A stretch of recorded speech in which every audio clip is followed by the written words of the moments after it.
एक छोटे से खेत में एक जवान लड़का और उसका दादा मिट्टी खोद रहे थे। वे मिट्टी को पलट रहे थे, उसकी गांठों को तोड़ रहे थे, ताकि मिट्टी उस वर्ष की बुवाई के लिए अच्छे से तैयार हो सके। उस काम में काफी कड़ी मेहनत थी, लेकिन उनके सभी प्रयास एक अच्छी फसल प्राप्त करने के लिए आवश्यक थी। बूढ़ा आदमी अपने 70 की उम्र में भी अच्छी तरह से कड़ी मेहनत कर रहा था। हाँ, थकान से वो काफी हद तक हाँफ रहा था।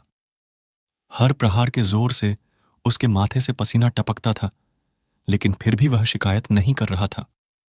उसका पोता जो महज 17 साल का था, तंदुरुस्त और ताकतवर, वह मिट्टी को पलटने और गांठों को तोड़ने में लगती मेहनत और ताकत के लिए कोसता। फिर वहां खड़े होकर वह हाँफता और थोड़ी देर के रुक जाता। थोड़ा आराम करने के बाद एक बार फिर से काम शुरू करने से पहले शिकायत करता।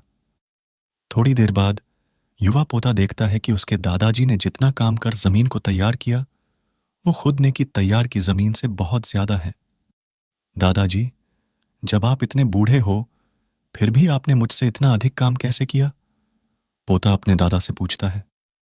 दादाजी ने उसे जो जवाब दिया, उसकी उसे उम्मीद नहीं थी।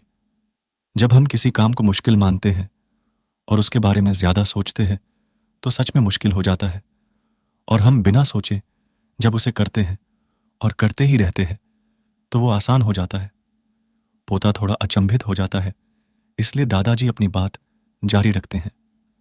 जब हम अपना समय यह सोचने में बिताते हैं कि कोई काम कितना कठिन है और अभी कितना सारा बाकी है, तब हमारा मन बहाने बनाने लगता है।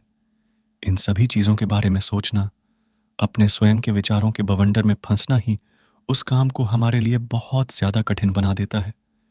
इसलिए समझदारी इसी में है कि वास्तविक रूप से पहली बार में शारीरिक कार्य किया जाए। जब आप तय किए काम के बारे में ज्यादा सोचते हैं और अपने दिमाग को नकारात्मक विचारों पर ध्यान केंद्रित करने की अनुमति देते हैं, तो आपकी गति उस काम को करने के लिए अपने आप धीमी होते जाती है। अगर आपको किसी भी काम के दौरान सकारात्मकता बनाए रखना चाहते हैं, तो आपको तुरंत उस काम को शुरू करना चाहिए। और अगर देखना और सोचना है, तो जीतना आप आगे बढ़े। यानी कि जितना काम आपने अच्छे से खत्म कर लिया, उसे देखे ना कि जो बाकी है उसे उसके बारे में विचार करें। ऐसा करने से एक सुखद और सकारात्मक एहसास आपको उस काम को लगातार करते रहने की ऊर्जा देता रहेगा।